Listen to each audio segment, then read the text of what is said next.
Hello, and welcome to NAMICA's Electronic Signatures Transmission and Storage, an overview of Notice H 2020-04. My name is Heather Sievers, and I'm a trainer and consultant for NAMICA and Associates.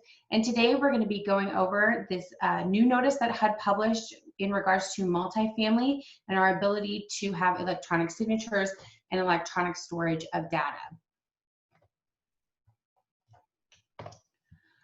So the purpose of this is really to provide guidance to those of us in the multifamily universe about how to accept electronic signatures, how to have electronic transmission of data, and then also electronic storage of data. We have honestly in the industry been waiting for this for many years. HUD has been talking about publishing this as early as about 2005. So we're very excited to see the notice finally here and ready to go. Not that it leaves us without any questions, but it does bring some clarity to some things that we've had questions about in the past. And HUD has said that they based it essentially off of this Office of Asset Management and Portfolio Oversight, or OAMPO. So things, this affects folks that are owners and management agents of multifamily projects. It also affects service providers and HUD field office staff, as well as contract administrators and their staff as well. The notice came out on May 26, 2020, and the notice said that it was effective immediately. So owners and agents are welcome to implement these new policies and procedures at any time. Much of this information was taken from this previous notice that was issued called Use of Electronic Signatures in Federal Organization Transactions. This was published by the CIO officer in January of 2013. And so HUD, even though they've published this notice specifically to multifamily owners, management agents, industry partners, they encourage you to read this additional notice when you're trying to implement your policies and procedures regarding electronic data as you go through that process. So let's talk about what it says and what it says we can do and what it says we can't do. So the first thing that HUD is pretty clear about, and it continues to sort of say this verbiage all through the new notice, is that it permits but does not require owners and agents of multifamily projects to use electronic signatures and to take advantage of electronic submission and storage of files and data for the multifamily program. So even though it says you can, it doesn't say you have to. So that's sort of the first point that HUD wants to make, and they continue to make that throughout the notice. It also does a pretty good job of saying that if you do choose to use electronic signatures or transmission or storage, that many state and local municipalities have additional rules that potentially would affect this. So even though there may be this broad sort of HUD multifamily notice, you may have things in your area that would also come into play when you're considering making policy changes to the electronic transmission storage of data. So make sure that if you're going to adopt these policies, that you understand those rules as well. Owners and agents that are adopting the notice must provide applicants and tenants the option to use what HUD calls wet signatures and paper documents upon request. So I cannot be more clear when I say this, and I want to say it again, and I'll continue to say it sort of throughout this conversation this afternoon, is that it says you must. So all through this notice, there's mays, there's shoulds, there's strong recommendations, and then there are musts. And as we know, anybody who's worked in these HUD programs for any amount of time, when HUD says you must, you must. So you cannot, under any circumstances, have a policy that says the only way you can apply at our property is through this electronic process. Or you cannot say the only way that you can submit your data is through email. You have to, absolutely must, offer applicants and tenants the opportunity to complete physical paperwork if they request it. So I know that that sort of puts a monkey wrench in some of our policies, because we would like to streamline the process from the owner perspective. It's much easier if we have one policy than having to make exceptions, but HUD very clearly says we do. So if the applicant or tenant does not want to complete an electronic process, then you must allow them to do it on paper if they want that. So just be clear about that. And we'll continue to sort of talk about that and how that really affects us moving forward. But the very first thing I can think of is those electronic applications you must apply online. So you cannot do that in multifamily. You still have to accept paper applications if the resident requests it, or the applicant. And of course, this notice does not change or alter the nature or use of the document. So they want to make sure, even though we're going to accept electronic versions of some things, the nature and use of the document still stands. So let's talk about what that actually means. Let's give an example. So for example, in multifamily, the guidance says that owners can accept a tenant's self-certification if we cannot verify that information from any other acceptable method. But the document may be submitted or signed in paper or transmitted to the owner or agent electronically. So rather than have them sort of self-certify in this sort of physical way, we can now accept self-certification electronically, but still self-certification is what is required. So it sort of alters the way we can accept it, but not the function of that self-certification. These are all the multifamily programs that it's applicable to, and you can see it's pretty much all of them.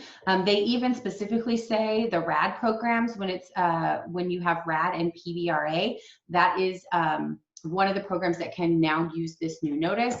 All of these sort of 202 and 811 and 236, all of those programs that fall under that broader multifamily umbrella are now able to use this new guidance. So very exciting for all of these programs. It does sort of call out these programs specifically and say this notice does not apply to unassisted 221 D4 projects. It does not apply to the home program, and it does not apply to those PIH programs, those HUD, PBB, or public housing. So this is not a notice for PIH. This is strictly a multifamily notice, and it also does not apply to HUD under CPD. They'll do their own notice if they feel it necessary.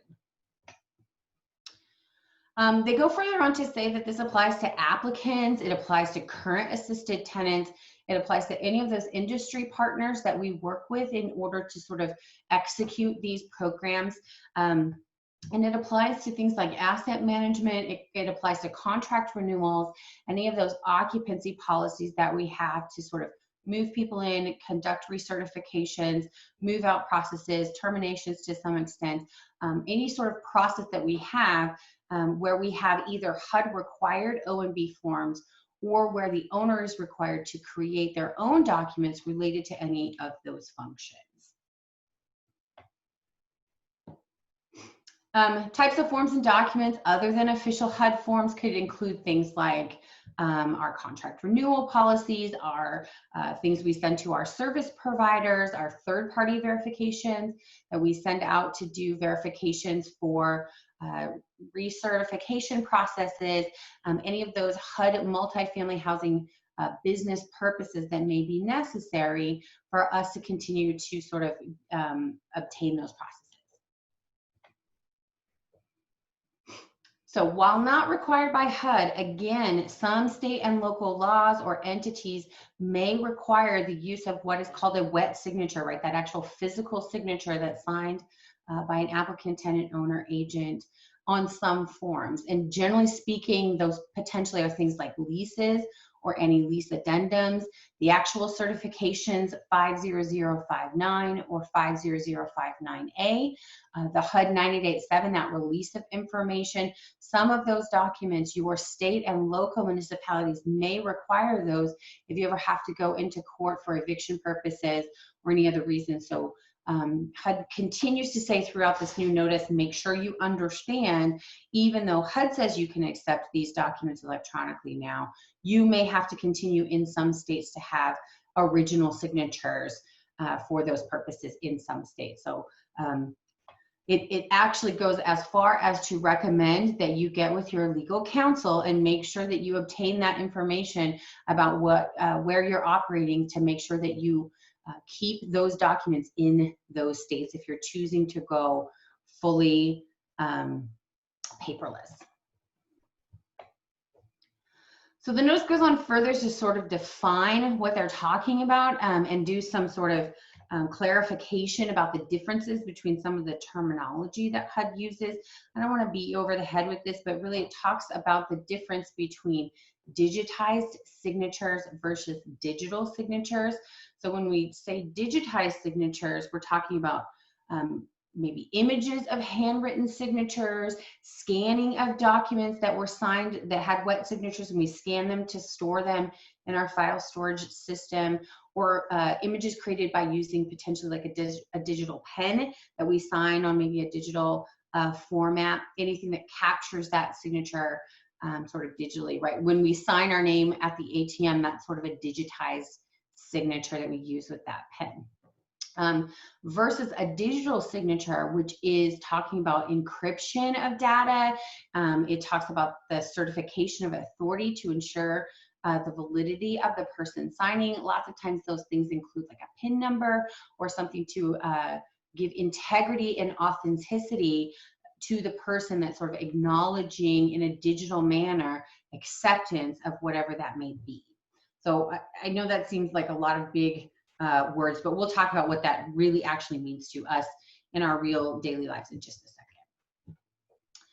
Also, there's something called an electronic signature, which is really just a sound, symbol, or process associated with a contract or record and executed by a person with the intent to sign the record. So really it's just like, by clicking this button, I agree to the terms above. Those sorts of things that we have seen maybe in our personal lives, those are called electronic signatures.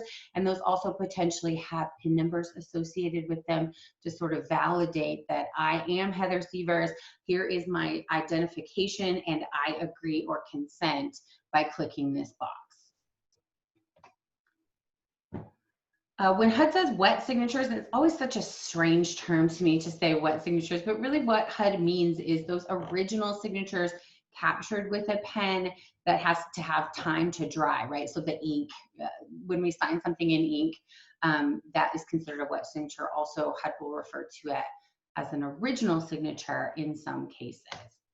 Regardless of if it's a wet signature, an electronic signature, a signature is the means by which a person indicates that they agree to the terms in the documents. And a lot of times those agreements have legal significance. So these are our binding leases and contracts that we're doing with our residents, our applicants, our industry partners.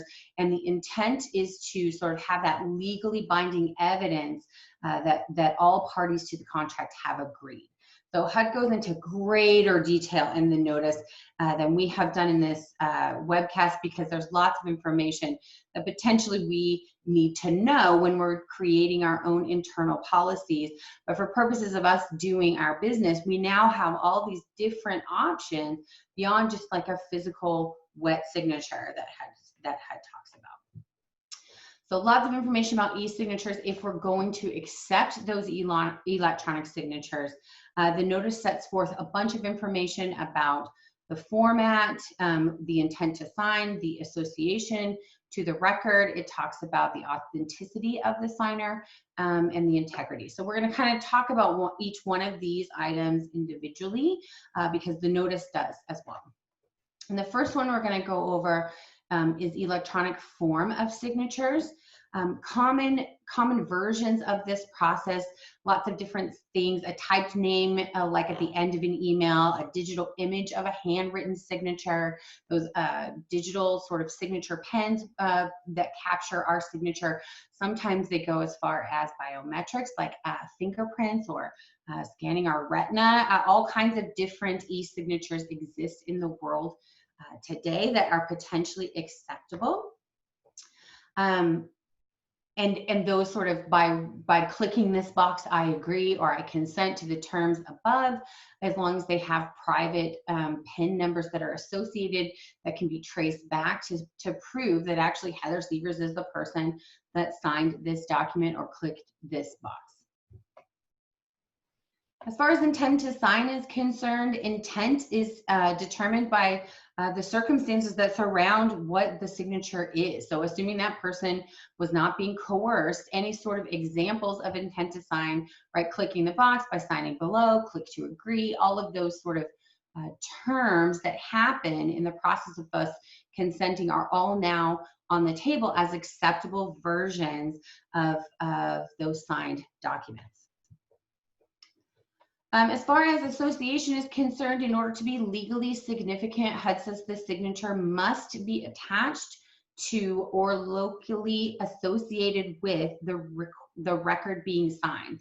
So each sort of form or consent has to have their own signature or consent version. So it has to be clear that the signer, what they were signing, what they were agreeing to, and the signer has to have an opportunity to review that record to make sure they understand what's in it, which, you know, really to us as owners and management agents of multifamily properties, we want them to understand, right? We are setting forth, especially when we're talking about move-ins and recertifications. It's important that our new household members or our new tenants or our existing tenants with new terms understand what those new terms are. They need to know how the house rules work, what the terms of the lease are, things that will get them evicted, things they are required to report, all of those really important things about running a subsidized property, we go over anyway. So all this notice is saying is that that needs to be clear in your electronic processes if you go this way. And it has to be done in a way that allows someone to later determine that the record has been signed. So I think this is an important place to sort of discuss what HUD is trying to get at in relation to electronic signatures is that the reason we keep such detailed, clean, beautiful, 6-part, you know, multifamily files with hundreds of pieces of paper is because we get audited. We get management and occupancy reviews from either HUD or their contract administrator. So what a HUD is saying is that when we get there to do the MOR, when those folks get there, they need to be able to prove, you need to be able to prove to them that that record has been signed. So all of this to say, right, what we're doing in these tenant files in general, not only are we trying to protect the tenant and their rights and potentially our rights in court if we ever have to go there, but also to prove to HUD and the contract administrator that all of the terms and requirements and conditions in the 4350.3 have been met. So all those forms and acknowledgements and documents that we have to go over and give to the residents still have to be able to be proven to be signed and dated by those parties required. So however that happens, it has to be permanently linked to that document that was associated with it. And we know there's many documents that we have to do over and over, annual to annual, and sometimes even every single interim, there's documents that have to be done. So all of this to say is like, we have to think in this broader sense about how HUD's gonna come and conduct an MOR, and how are we gonna prove that we've checked all the boxes listed on the 9834 Addendum A when they're looking at our individual files.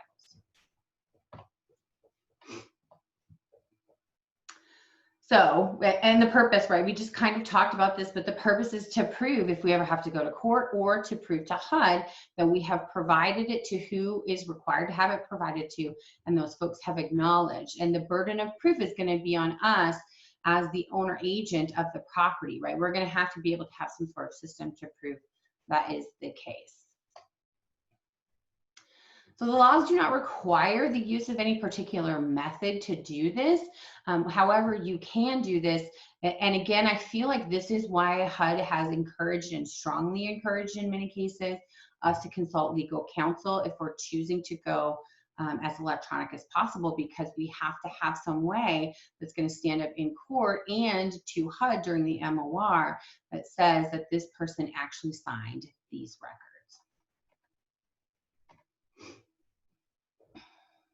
So for owners that are using e-signatures, we must ensure that documents signed electronically can't be altered after signature.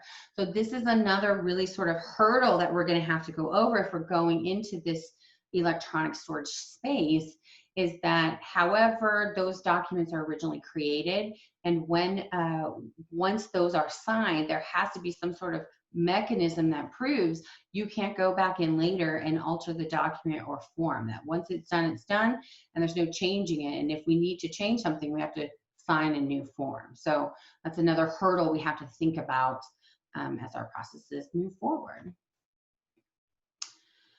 And if we, like I said, if we do make changes, that has to track those changes, be able to say a date and time that those were made, who made them, who agreed to them, did the resident acknowledge them, or the applicant acknowledge it, did the owner agent, all of those things have to be discussed. Because a digital signature is a way to ensure that an electronic document or record is authentic, any computer system or application that uses a username and password or multi-factor authentication contains digital signature. So it has to have a way that says this is the person that was doing this action or this function, so you can track it back for accountability purposes. So they want to make sure that those username and passwords can be provided, so you can say somebody altered this document or somebody did something, who was it, in lieu of an actual wet signature. Okay, yeah, who created it. And username and passwords are generally how we do that. So having said all this, I want to also pause here and say, I think a lot of our industry-wide partners that are providing software are also sort of ingesting all of this new information and this new guidance from HUD. I think a lot of our software providers have already done some things to take steps in this direction. And I do believe that there's going to be some new technologies that come out of this new notice to help with this sort of authentication and direction that we're going in, because I think for them, it's going to be super helpful as well. So I don't think we're going to have to do all this work ourselves, I guess is kind of my point. I think our software providers are going to do a lot of this work for us, but it's nice to know that we, especially in this new phase when we're all going to kind of be beta testing those new software packages, what the requirements of the notice are, so that we can sort of make sure our software providers are doing what HUD is going to require us to do. So as far as electronic transmission of documents, the owners can electronically transmit HUD approved or required documents when state and local law permits. It doesn't apply to documents required by lenders or other government agencies, or maybe private investors or private mortgage holders, but they do say HUD and its contract administrator can also offer certain electronic transmission methods for documents like contract renewals and those sorts of things. I know from my personal experience in states and HUD field offices that we have worked with, that they are already doing a lot of sort of email back and forth, particularly when it relates to contract renewals, lots of sort of exchange of electronic information that already exists. I do think it's something to think about when we're talking about HUD field offices and contract administrators individually. This notice gives those individual agencies the opportunity to choose how they're going to do this. So from a practical standpoint, this is something, if you're an owner or a property management company that has projects in multiple states with multiple field offices and multiple contract administrators, now this kind of pulls that federal program apart, because each HUD field office is going to get to make their own call. Each contract administrator is going to get to make their own call. So now we're going to kind of, I feel like in some cases, some agencies are going to be more sophisticated than others and want to do more electronically than others. So we need to be conscious of that for those folks who do have projects in multiple states, what each individual, either HUD field office or contract administrator, is going to require. Because the notice very clearly says we need to contact them, both the HUD field offices or the contract administrators, to see which agency submission options are available, what their preferences are, how they want things individually done. And this can go even as far as, I only do business in the city of Boise, right? So I'm a potential, let's say I'm a public housing authority in the city of Boise, but I have a RAD property and I have a traditional PBRA property, right? So I have two properties. One is overseen by the HUD field office and one is overseen by the contract administrator. They're both PBRA properties, potentially right next to each other, and I could have different submission requirements for these two different properties, even in the same city, even right next to each other. So that's just something to think about logistically too, about how we go and work with those agencies to make sure we're giving them what they want, because really they're the most important people, right? They're the ones that audit us. They're the ones that tell us whether we're doing a good job or not. So we want to make sure that what they want, we understand. And sometimes that's going to be different, I think, in these cases. It also says they may electronically transmit some of those contract renewal documents, any of those HUD forms or documents. They may, but they don't have to. If they choose to, then they have to take adequate security measures to make sure sensitive information cannot be corrupted. All of those things come into play for them, just like they do for us when we're dealing with applicants and tenants in general. So the next section of the notice talks about when applicants and tenants are submitting information to us as the owner and agent of the property. And it says if we choose to use this electronic communication, applicants and tenants can also choose to communicate electronically with us as well, which I don't hate that, right? I think that's a great idea. If we can email somebody and they can email us back versus having to call them and schedule a time to come in and they bring stuff and they maybe have it and maybe don't. It's much quicker and more efficient if we can have information submitted electronically to us as well. So I think this is a really positive step in the right direction. They also say that they can complete documents online. We have to give them that option to complete them by hand. They can scan them and email them to us. All of that stuff can happen now under the new terms of the regulation. And so this is a really, I feel like this is a big time saver for us when we're trying to collect documents, particularly in this post-COVID world where we have had trouble communicating with tenants, or folks are not in a health position where they can come into the office or even allow us in to speak to them because of the susceptibility to COVID. So I feel like this really, really helps. And I'm actually thinking that this is the COVID process is what pushed HUD to get this notice out at this time. And so we appreciate that work from them, because this actually changed some of the previous COVID guidance that multifamily had given us, because they didn't have a notice out there that said we could take these things, and now they do. So thank you to HUD for getting it out at this time, because we've been struggling a bit. Some of us have to sort of get those normal processes, keep them moving forward. It also says that we can designate specific methods that are acceptable versus not acceptable for electronic transmission.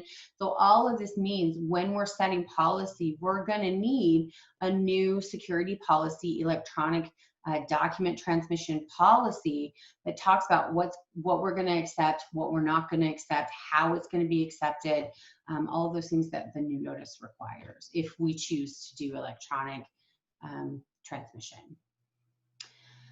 It again says in the notice that we must provide the applicants an opportunity to give us paper documents. So again and again throughout the whole notice, the word must is gone into that sentence when it talks about us having to provide them the opportunity to give us paper documents. So make sure that they understand that, and that we cannot have a policy that sets a hard line.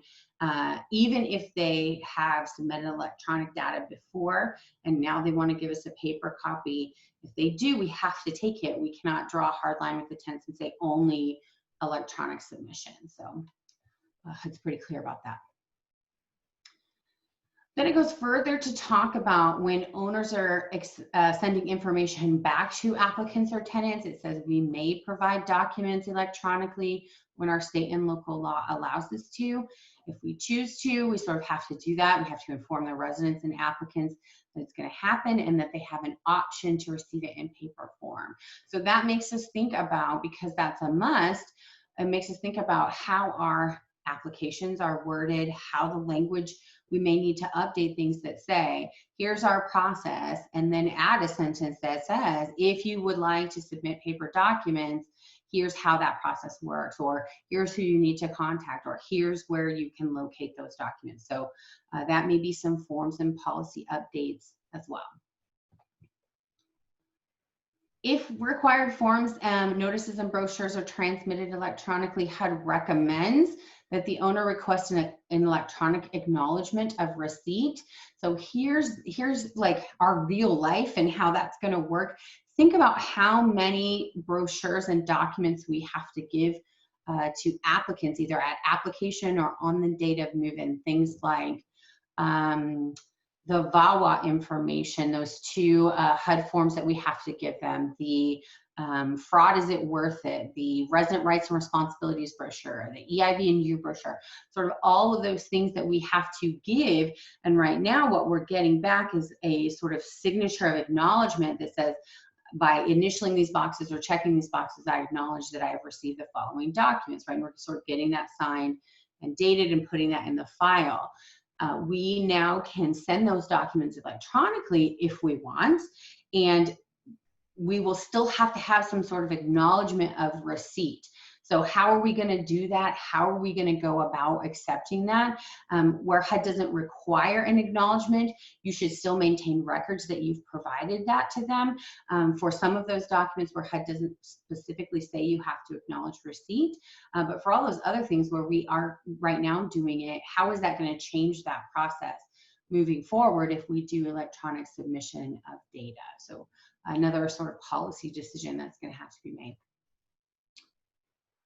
And then when we, our state and local laws require specific documents be provided by first class mail, delivery in person, posting on the unit, all of those things that are sort of legal documents, we still have to do that in those required methods and not solely be transmitted electronically. So most of that is regarding to termination, right? So when we post 3-day notices to pay or quit, or whatever your state law is, when we're posting 30-day notices of lease violation, those things that require actual first class mail, some of those state and local laws, as well as HUD 4350 regulations will require specific delivery methods in regards to some of those notices. So make sure that we understand what those notices are and how they have to be transmitted or communicated to the resident. And sometimes the electronic process cannot, under any circumstances, replace that process. As far as transmission methods, when we're sending information out, HUD very clearly says we must use the National Institute of Standards and Technology compliant methods. So we have to, when we're putting the documents inside of an encrypted wrapper, such as a password protected PDF or zip file, those things have to be done. So that is a must, not a should or a could. So potentially we just have emails going back and forth. That is no longer going to be the case, right? It has to have these encryption standards in compliance with the NIST guidance. So that's sometimes going to be a change, sometimes not. Sometimes we're already doing that stuff. So passwords should not be included in the same transmission as the documents, of course. And a best practice is to provide the recipient with a password by calling, texting, or in a separate email, or potentially in person. When you accept their application, you issue them a password at that time. However, you're going to do that so that they can have sort of encrypted data transmissions through email, or however we're going to do that. HUD also strongly recommends using an encrypted transfer mechanism like a share link or an encrypted mail service or encrypted transfer tools. And of course, EIV. We have had electronic storage and transmission guidance on our EIV documents since the inception of EIV, since what, 2010, I think is when we got EIV as being mandatory. And so none of that really changed. This is no change here. All of this stuff has been in place since the inception of EIV. It just says, of course, we have to have encrypted transmission of that data as well. We can't just email EIV data back and forth willy-nilly. All of the cryptographic modules have to continue to happen with those EIV reports as well. Other methods for transmitting data have to be in compliance with HUD security requirements, like removable media such as thumb drives or SD cards, the direct access and those provided login information, and other compliance technologies as they are developed. So what is that personally identifiable information, that PII? Well, that's information that can be used to track that person's identity, either alone or combined with other individuals in their household. Some examples of that are like our dates of birth, our email addresses, our birth certificates, driver's license, those things that are tied to us individually that sort of are the way that we are tracked as a person. All of the documents that we are required to collect that contain that information also have to be encrypted or transmitted in a secure manner. So any of those, like our social security cards, birth certificates, any sort of medical that says they're a disabled person or whatever the case may be, has to have that same protection as our EIV documents have had in the past. Then I thought this was interesting because I guess we still do, you know, Wells Fargo still requires us to fax those verifications to them, and they fax them back to us. So we still are faxing information back and forth. I'd have this to say about faxing. We have to use a date stamp. It has to verify who it's going to. We have to confirm that they received the fax and make sure that our fax machine doesn't contain storage memory so that it can reprint those documents we've sent out, and that we need to have a secure line when possible. As far as email or unsecured information in our system, we have to make sure that all attachments are also encrypted and that we don't place any of that personal information on shared drives with multiple accesses, right? It can't just be in this place where anybody in our company can look at that data. It has to be protected, and the only people that can get to it are the people that need it in order to do their jobs. We can't leave stuff on printers or fax machines or scanners, which we've had that guidance in the EIV security policy forever. So this shouldn't be new here. Well, not forever, since 2010, what feels like forever, since the inception of EIV. And of course, all of this falls under the Privacy Act, and Privacy Act violations can have criminal charges associated with them. So we want to make sure that we're protecting that data for our families. So this one was the biggest for me. I feel like this section about electronic storage really potentially has the biggest potential to be a game changer for us about how we do business, just because you think about our file rooms. The last company I worked for had 80 properties in 8 different states. We had an entire giant room just filled with file cabinets and files. So how we're going to electronically store files potentially is a big game changer for us. They say that HUD forms and owner agent created forms and documents may be electronically stored when our state and local law permit. So all that stuff that goes into that tenant file, we can either start fresh and everybody coming in, we can do electronic files. We can have a combination of both. We can convert all of our existing files to electronic formats if we want. So all of these things are things we're going to have to think about, because HUD has never, ever in the past allowed us to have electronic tenant files in multifamily. We have always had to have paper copies, and that's what gets audited during the management and occupancy review process. So this is a pretty big change where now they're allowing us to have electronic files and electronic data storage moving forward. HUD again says you need to consult your legal counsel to determine what your state and local law requires as far as wet signatures. And of course, if we're going to have electronic storage, it must be encrypted using the NIST compliant solutions. HUD goes further to say, you know, anybody in your company cannot just have access to everything. That's not how electronic files work. So for instance, your maintenance guys can't be able to access tenant certification data. REAC inspectors can't have access to tenant files. Those folks who need the information to do their jobs are the only people that can be allowed access to those tenant files. So when you're assigning access, all of that stuff has to be thought through.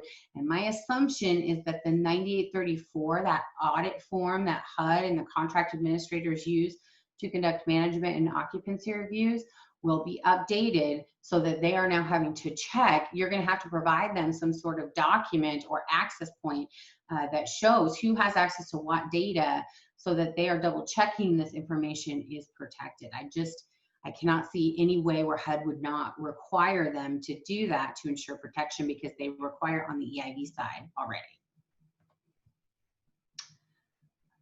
Of course, we have to comply with the same requirements as paper files. They have to be secure. They have to have some sort of system. The access has to be restricted. All of that stuff that applies to our physical files anyways. And industry partners must comply with those rules surrounding EIV or other documents, such as if somebody requests protection under VAWA, it can't be kept in the same file as their other household information. All of those sort of special things that happen particularly to those two sections of our job that are important for us to make sure that the access is further restricted under those two different requirements. We can only use it for its intended purpose, which we know. This is all, none of this guidance is new. What this portion of the notice is saying is that when you had paper files, all of these things were applicable, and they continue to be applicable to the electronic files. One interesting thing I think it does go far enough to say is that proprietary information will not be shared by another entity. And it gives this example that a contract administrator is not allowed to share like an owner agent's rent comparability study with another owner agent. So things that owners have paid for their own properties, they cannot be shared with other owners because of proprietary information, which I thought was an interesting point. I've never heard how to make that point before, and I think that's a great thing. I think it's a very good thing. Then it talks about independent public auditors, those folks that show up usually between January and April. They come and they do a big financial audit of our properties. Part of that audit process is that they're required to look at a percentage of our tenant files. It does say that they can have access because that's part of the HUD audit process, and that they're allowed to see it. So they're considered an industry partner at that time, which is fine because they have always given IPAs access to the EIV system. So it's expected that they would continue to allow that access because they require it. So as far as record retention and file destruction, most of this looks very similar to the guidance we have had for EIV. So nothing should look super new here, but now it sort of broadens to say this stuff is not only applicable to the EIV stuff, but it's now applicable to the tenant files document storage as well. And it gives examples like encryption, disclosure of data. We have to have a policy that talks about passwords and access, how we're going to use our email messages, how we're going to destroy data, how we're going to log what data was destroyed. All those sort of examples of things that we've been really required to cover in our EIV security policy now further goes on, and we're going to have a new security policy in general that covers all of these sections as well. Also, it says that we have to report any breach of electronic data to our HUD offices and should comply. That process also should comply with our state and local law. We have to have a tracking methods that should be designated to allow auditors when requested by federal or state agencies. So audits must be conducted within the protections of the Privacy Act, but this is the big thing, right? So when an auditor comes in, either HUD or the contract administrator, to do an MOR, how are they going to want to see the data? How are we going to be able to provide it to them? It has to be auditable, and they are not going to dig around for stuff, right? So we have to make it still easily auditable for those people to make sure that we continue to be in compliance with the 4350.3 and all of those requirements under the 9834.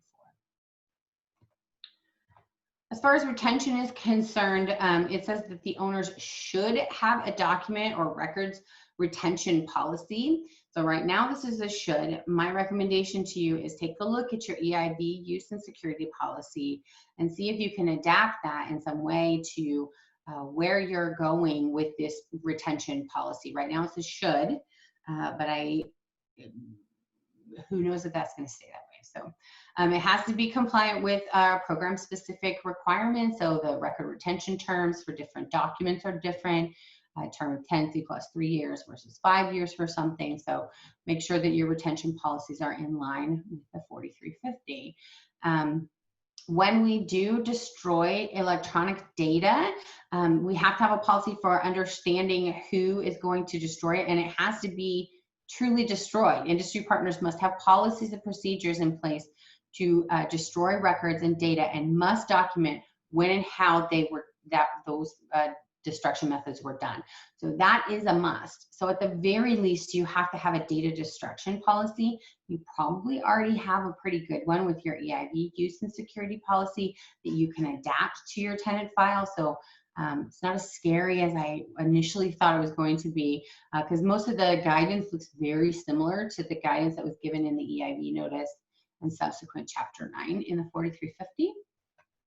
But it says for paper files, you have to burn, shred, pulverize. When we're converting paper files to an electronic format prior to us destroying the paper, we have to check with our state and local government to make sure we can, what we're supposed to do with them, what if there's anything we have to retain as original, what printouts we have to have. All of that stuff sort of needs to be double checked before we destroy at conversion. And then reviews conducted by HUD or the contract administrator in compliance with HUD's guidance may involve reading electronic files. So that's a change to the way that they have always done business, which is they do not accept electronic versions of multifamily files. So it does say the files must be provided in compliance with our regulations and security policies, and the owner may continue to furnish paper documents if you prefer.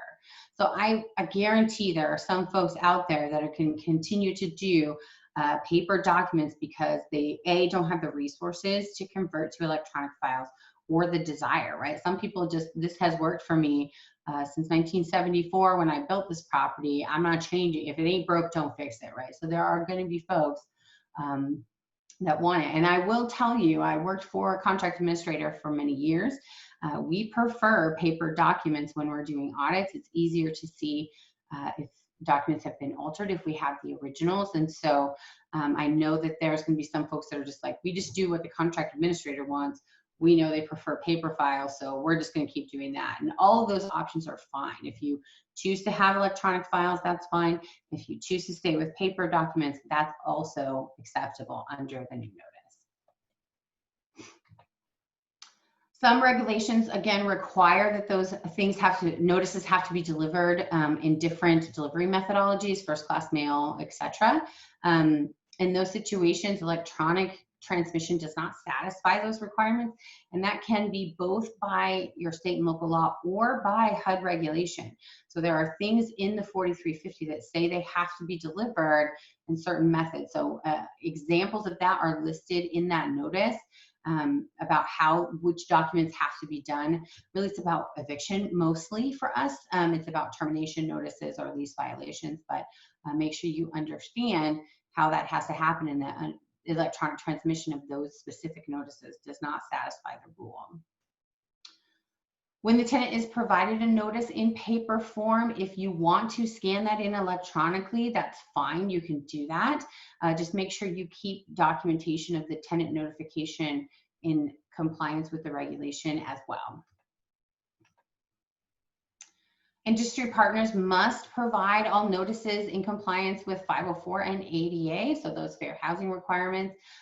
Make sure that we implement the guidance, and it says we cannot have processes that hinder folks with disabilities from being able to participate in the process and not throw up barriers because of their disability. So nothing new here either, right? If somebody needs an alternative method, we have to provide that.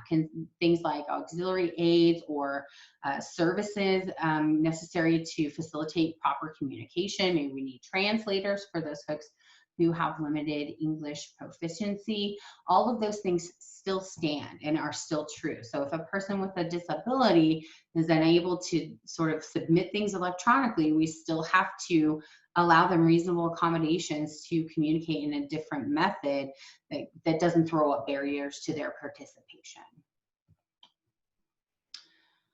Some final thoughts, just some things to think about as we sort of walk away from this notice. I don't think that this notice answers every question. I think maybe it creates some additional questions now that we have this guidance about how they expect us to implement things in different situations.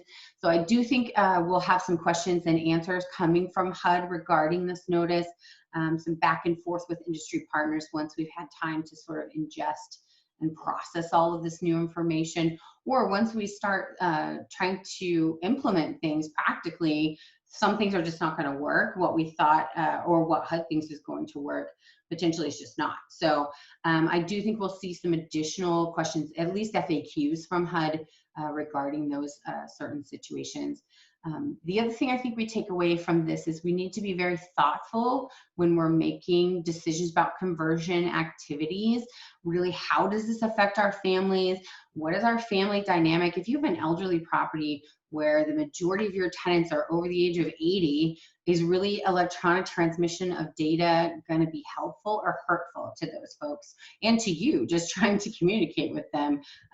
Do they have, electronic mechanisms? If they do, are they able to use it?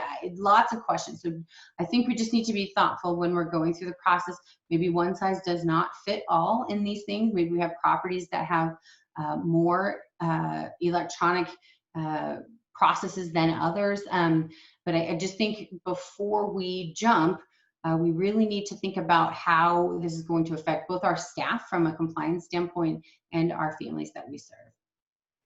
And then just as a reminder, I know I said it a couple times during our conversation, but we must still offer a paper process to residents and applicants. So we need to make sure that it's very clear in our on our websites, or if we're accepting electronic applications, that there is a very clear statement that says, if you can't do this, here's how you apply in paper, here's where you get that document. We need to show our due diligence to HUD and to the contract administrator that we are not saying this is the only way that you can apply for our housing. And I know if you are listening and you were a RAD conversion property in particular, under public and Indian housing, you don't have the same restrictions as potentially we do in multifamily. So maybe you have lots more freedom when you had public housing, but now that you've converted to PDRA, this is the new guidance, and it's much more restrictive in some cases than what you had in public and Indian housing. So sort of just a takeaway from that, that sometimes we have to sort of pull back with our technology instead of moving forward, which is frustrating. I totally understand that. If you have any questions, comments, concerns, you need anything moving forward, here's my contact information and my phone number. Please feel free to email me or give me a call. I'm happy to help wherever I can, and thank you for your time today.